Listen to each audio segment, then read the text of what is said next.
Assalamualaikum, perkenalkan nama saya Sofa Nazwah dari Prodi PG PAUD Universitas Pancasakti Bekasi. Pada video ini saya akan mempresentasikan materi nilai-nilai Pancasila anak usia dini dengan judul Menguasai Perkembangan dan Belajar Anak Usia Dini dengan dosen pengampu Fitrah Mulyanti MPD. Latar belakang. Anak usia dini merupakan kelompok usia yang sangat penting dalam proses pembentukan kepribadian dan perkembangan anak. Masa ini adalah periode yang kritis karena pada usia dini, anak mengalami lonjakan pesat dalam pertumbuhan fisik, kognitif, emosional, dan sosial. Dalam hal ini, menguasai perkembangan dan belajar anak usia dini menjadi sangat penting agar anak dapat mengembangkan potensi mereka secara optimal.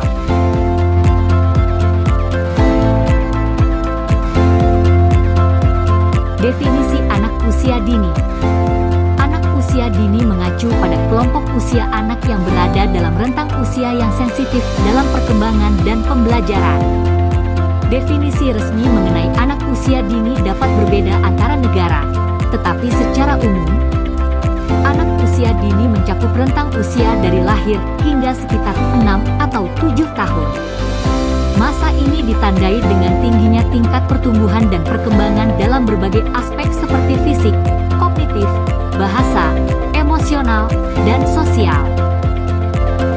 Rentang usia anak usia dini. Rentang usia anak usia dini.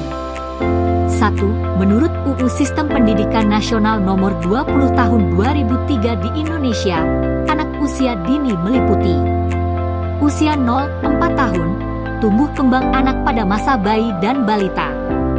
Usia 4-6 tahun, masa prasekolah atau taman kanak-kanak, TK. Perkembangan anak usia dini. Perkembangan anak usia dini merujuk pada serangkaian perubahan yang terjadi pada anak dalam berbagai aspek, seperti fisik, kognitif, bahasa, emosional, dan sosial, selama rentang usia dini. Perkembangan ini meliputi proses pertumbuhan dan pematangan otak, kemampuan motorik, keterampilan berpikir, bahasa, kemampuan sosial, dan regulasi emosi. Perkembangan anak usia dini penting karena membentuk dasar bagi perkembangan selanjutnya dan memengaruhi kemampuan belajar anak di masa depan. Macam-macam perkembangan anak usia dini. 1. Perkembangan nilai moral ada 2, perkembangan fisik motorik 3, perkembangan kognitif 4, perkembangan bahasa 5, perkembangan sosial emosional. Pengertian teori belajar anak usia dini. Teori belajar anak usia dini adalah kerangka konseptual yang digunakan untuk memahami bagaimana anak usia dini belajar dan mengembangkan pengetahuan, keterampilan, sikap, dan perilaku melalui interaksi dengan lingkungan mereka. Teori-teori belajar ini memberikan panduan bagi pendidik, orang tua, dan para profesional di bidang pendidikan anak usia dini untuk merancang strategi pengajaran yang sesuai dengan karakteristik perkembangan anak. Berikut adalah beberapa teori belajar yang relevan dalam konteks anak usia dini. 1. Teori behaviorisme. 2. Teori konstruktivisme. 3. Teori kognitif. 4. Teori multiple intelligences. 3. Teori kognitif. Karakteristik belajar anak usia dini. 1. Belajar melalui bermain. 2. Pemahaman konkret.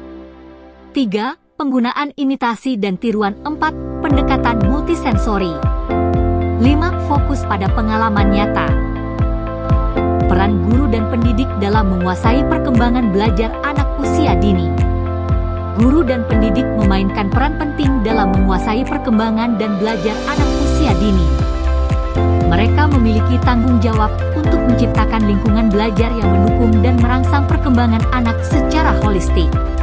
Berikut adalah beberapa peran guru dan pendidik dalam menguasai perkembangan belajar anak usia dini. 1. Fasilitator pembelajaran. 2. Observator dan pengamat. 3. Pendukung emosional. 4. Perancang pembelajaran. 5. Kolaborator dengan orang tua. 6. Pemantau dan evaluasi. menguasai perkembangan nilai Pancasila dan belajar anak usia dini. Para pendiri bangsa Indonesia telah menyusun dasar negara yakni Pancasila. Tentu, setiap warga negara Indonesia harus mengamalkan betul semua sila yang ada di dalam Pancasila. Nilai-nilai luhurnya menjadi pondasi dalam diri setiap anak agar kelak ketika anak itu dewasa memiliki karakter kebangsaan. Memberikan pemahaman nilai-nilai. Pancasila tidak berarti dimulai saat di bangku sekolah dasar. Namun, penanaman dapat dilakukan sejak anak berusia dini. Bahkan menjadi sangat tepat karena anak usia dini akan lebih tertanam dalam hati dan benak anak dengan baik. Anak usia dini yang masih berada dalam usia emas juga akan sangat mudah menangkap dan mempraktikkan suatu hal. Oleh karena itu wajib bagi setiap orang tua mengenal nilai Pancasila dalam keseharian anak. Baca juga, ini contoh pengamalan Pancasila di kehidupan sehari-hari tentu bukan memperkenalkan secara teoritis. Anak-anak bisa mulai mengenal Pancasila melalui aktivitas sehari-hari. Berikut ini beberapa aktivitas yang menjadi modal awal untuk mengenalkan nilai-nilai luhur Pancasila pada anak yang dilansir dari laman Sahabat Keluarga Kemendikbud. 1. Rutin diajak beribadah bersama. Sila pertama Pancasila mengandung nilai ketuhanan. Di dalamnya memberikan tugas kepada orang tua untuk mengenalkan dan mengajarkan anak tentang agama. Untuk anak yang masih berusia dini, salah satu cara termudah mengenalkan anak dengan agama dan Tuhan Yang Maha Esa adalah dengan mengajaknya beribadah bersama. Lebih baik jika rutin orang tua ajak beribadah di tempat ibadah sesuai agama masing-masing. Cara lain yang bisa orang tua ajarkan pada anak sebagai penanaman Pancasila sila pertama ini adalah membiasakan berdoa di setiap aktivitas anak. Misalnya sebelum makan, tidur, atau bermain. Jangan lupa orang tua selalu mengingatkan untuk berdoa terlebih dahulu. Mengenalkan anak pada kitab suci juga menjadi salah satu pengamalan sila ke-1 Pancasila untuk anak kita yang masih berusia dini.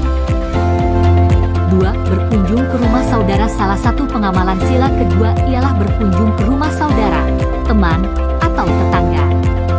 Ini merupakan salah satu cara menumbuhkan nilai Pancasila pada anak usia dini. Sila kedua yang mengandung makna kemanusiaan, berarti menugaskan kepada orang tua agar senantiasa menanamkan karakter simpati dan empati dalam diri anak. Cara yang dapat dilakukan orang tua misalnya meminta anak menghibur temannya yang sedang menangis, menolong teman jika melihatnya terjatuh atau kesusahan, dan lain sebagainya. Pembiasaan-pembiasaan ini lambat laun akan menjadikan anak kita tumbuh dengan jiwa kemanusiaan yang tinggi. 3. Ajak teman bermain bersama. Pada pengamalan sila ketiga Pancasila terkandung makna persatuan. Karena itu orang tua wajib membiasakan anak untuk rukun. Baik rukun dengan teman bermain, atau dengan cara mengajak teman bermain bersama tanpa membedakan status sosial. Jangan lupa pula untuk mengajarkan anak tentang kebersamaan. Misalnya sesekali mengajak anak dan teman-temannya makan kue bersama di teras rumah. Selain membuat anak-anak senang, hal ini juga mempelajari anak kita tentang makna penting dari kebersamaan. 4. Beri kesempatan untuk pilih sesuai keinginan. Musyawarah untuk mufakat menjadi makna dan pengamalan sila keempat Pancasila. Tugas orang tua adalah memberikan kebebasan atau kesempatan untuk anak dalam menentukan keinginannya.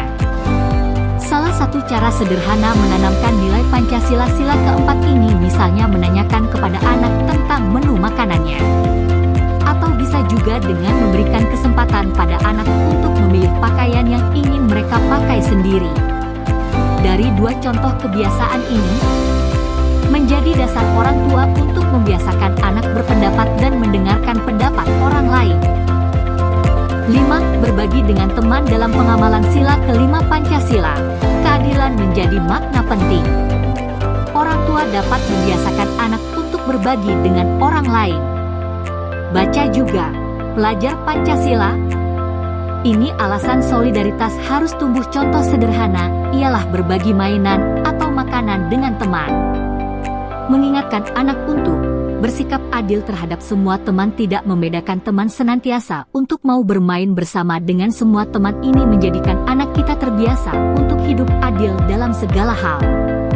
Memahami nilai-nilai Pancasila memang tidak bisa dengan mudah diajarkan pada anak, terlebih lagi pada anak usia dini. Keteladanan dan kebiasaan yang diterapkan orang tua di rumah yang membuat anak terbiasa hidup dengan berpegang teguh pada nilai-nilai luhurnya. Demikianlah presentasi materi menguasai perkembangan dan belajar anak usia dini, semoga bermanfaat untuk kita semua. Terima kasih atas perhatiannya. Mohon maaf atas segala kekurangan. Wassalamualaikum warahmatullahi wabarakatuh.